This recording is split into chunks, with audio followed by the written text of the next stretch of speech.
नमस्कार दोस्तों, मैं राकेश वर्मा आप सभी का स्वागत करता हूं आपके अपने परिवार एसएन गुरुकुल पर। साथियों, आप सभी को यह जानना बेहद आवश्यक है कि पूरे बिहार में लगभग 92,000 विद्यालय हैं और इन सभी विद्यालयों में विभिन्न प्रकार के भौतिक सुविधाएं मुहैया कराने हेतु हजारों करोड़ रुपए शिक्षा विभाग के द्वारा प्रत्येक जिलों को वितरित किया गया है।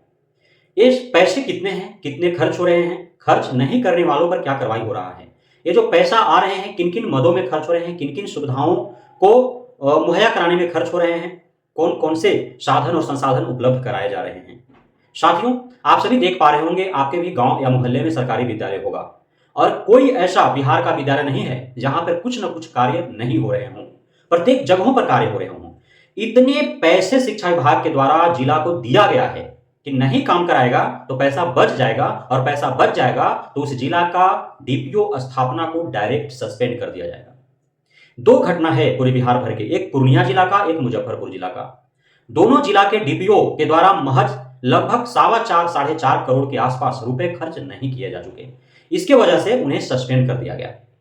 2023-24 जो फाइनेंशियल ईयर रहा उसमें लगभग 2300 करोड़ रुपए जो है सरकारी विद्यालयों के थाली, बेंच डेस्क, पेयजल की सुविधा, नए भवन का निर्माण, पुराने भवनों के जीर्णोद्धार, शौचालय बनाना, शौचालय का जीर्णोद्धार करना, किचन बनाना, किचन का जीर्णोद्धार करना, जो प्री फैब का निर्माण हो रहा है, शेड बनाए जा रहे हैं, खेल का मैदान की मरम्मती या फिर उसका कैंपस निर्माण हेतु, पुस्तकालय का व्यवस्था करने हेतु, बेंच डेस्क की उपलब्धता और फर्नीचर की व्यवस्था, वहां पर बिजली उपलब्ध कराने, बिजली से चलने वाले पंखा और तार बल्ब जो भी है उसको उपलब्ध कराने के लिए, इस प्रकार के कार्य हेतु 23-24 में 2300 करोड़ रुपए खर्च के लिए विभिन्न जिलों को दिया गया था। दो जिला के डीपीओ स्थापना ने महज 4.5 करोड़ के आसपास, 4.5 करोड़ से भी कम उन्होंने खर्च नहीं किया, जिसके कारण उन्हें सस्पेंड कर दिया गया।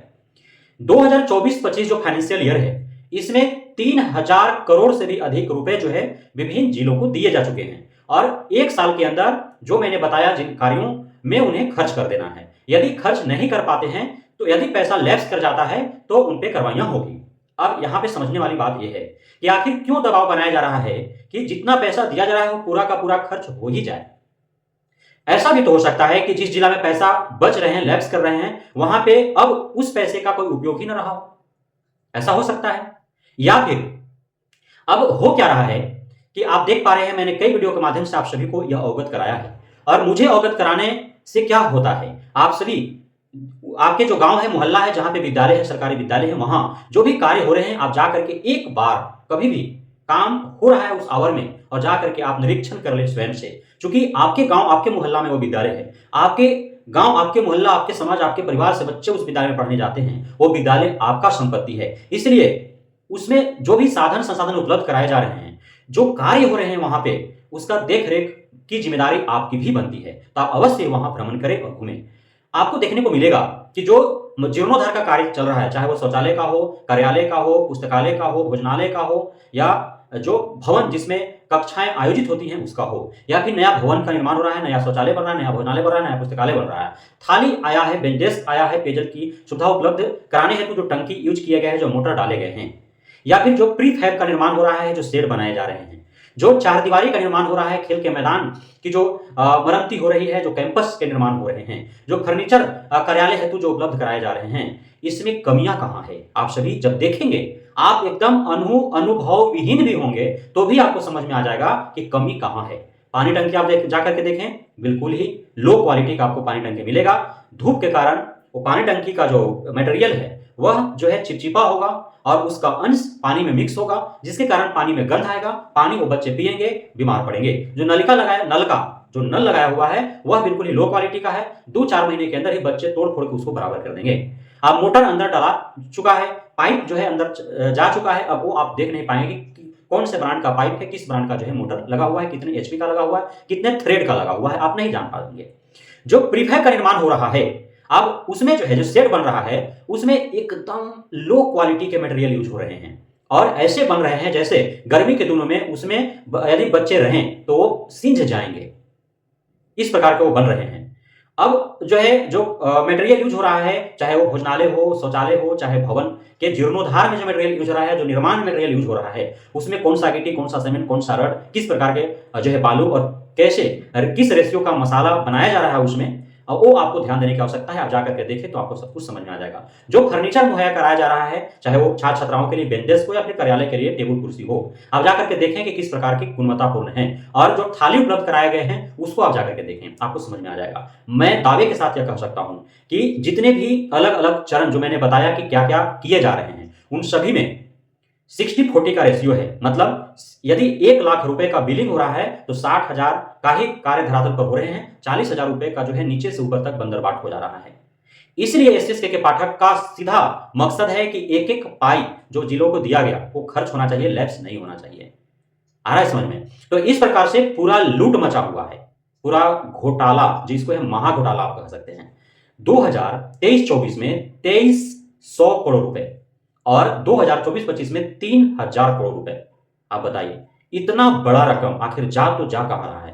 और जो कार्य हो रहे हैं महज 6 महीना 1 साल के अंदर जो है वो आपको थाली भी ठिकाने लायक हो जाएगा, बेंच डेस्क भी कबाड़ लायक हो जाएगा, कुर्सी टेबल भी कबाड़ लायक हो जाएंगे, जो टंकी लगा है वो भी 1 साल के अंदर जो है वो फेंकने लायक हो जाएगा, और जो फर्श वगैरह निर्माण हो रहे हैं, जो प्लास्टर वगैरह तोड़ करके जो किए जा रहे हैं कार्य, मरम्मती जो हो रहा है वो भी जो है सब झरझरवा हो जाएगा, उसी रूप में आ जाएगा जिस रूप में पहले था मरम्मती से पूर्व, उसी रूप में फिर जो है साल भर 6 महीना, साल भर 1.5 साल के बाद सभी कुछ आने वाले हैं। इस प्रकार के मटेरियल ही छुपा है, पैसा सभी खर्च होंगे, 100% खर्च हो जाने हैं, भले ही कार्य हो ना हो, भले ही लूट लिया जाए, पूरा पैसा जो है लुटा दो अधिकारी पदाधिकारियों के बीच, ठेकेदारों के बीच।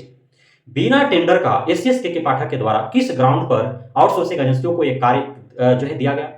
एक थाली भी खरीदना है विद्यालय को तो आउटसोर्सिंग एजेंसी से खरीदेगा, बेंच डेस्क लेना है आउटसोर्सिंग एजेंसियों से खरीदेगा, जो टेबल कुर्सी कार्यालय के लिए चाहिए वो आउटसोर्सिंग एजेंसी से खरीदेगा। एक छोटा सा भी कार्य 10-20 हजार 50,000 का भी करना है, चाहे वो भोजनालय जीर्णोद्धार का हो, शौचालय जीर्णोद्धार का हो, भवन जीर्णोद्धार का हो, सभी आउटसोर्सिंग एजेंसियों के द्वारा होगा।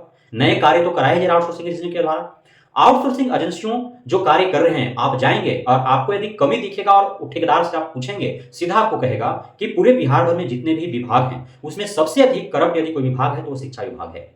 इतने कमीशन देने पड़ रहे हैं कि हम ग्राउंड लेवल पर काम बेहतर जो आप चाहते हैं हम नहीं करा सकते हैं। यह आउटसोर्सिंग एजेंसियों के ठेकेदार का वक्तव्य है, और मैं यह हवाबाजी नहीं कर रहा हूं। मेरे गांव में कार्य हुए हैं और जो कमियां हो रही थी उसे लेकर के मैंने आउटसोर्सिंग एजेंसी का जो मालिक था, जो ठेकेदार था, उससे मैंने बात किया और उसने ये दलील दिया।